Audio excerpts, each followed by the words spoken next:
আজ আমরা ক্লাস 10-এর দ্বিতীয় ইউনিট টেস্টের গণিত পরীক্ষার প্রশ্নপত্র নিয়ে আলোচনা করব। তোমরা প্রথম থেকে শেষ পর্যন্ত ভিডিওটি দেখো।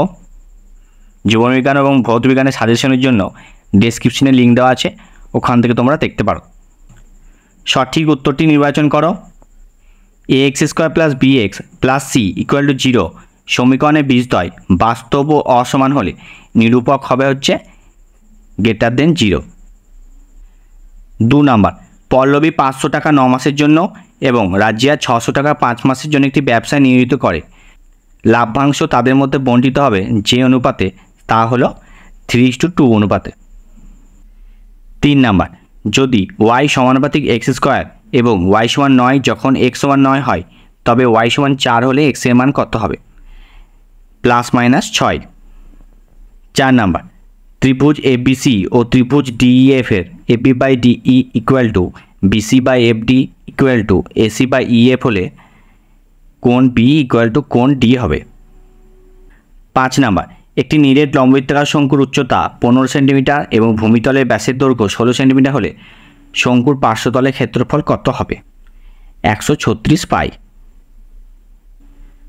6 নাম্বার, একই ব্যাসার্ধ বিশিষ্ট একটি অর্ধগোলক ও গোলকের সমগ্রতলের অনুপাত কত হবে? 3:4। একটি শঙ্কুর আয়তন 154 ঘন সেন্টিমিটার এবং উচ্চতা 12 সেন্টিমিটার হলে শঙ্কুর ব্যাস হবে হচ্ছে 7 সেন্টিমিটার। 2 নম্বর অঙ্কগুলো দেখে নাও। নিম্নলিখিত প্রশ্নের উত্তর দাও।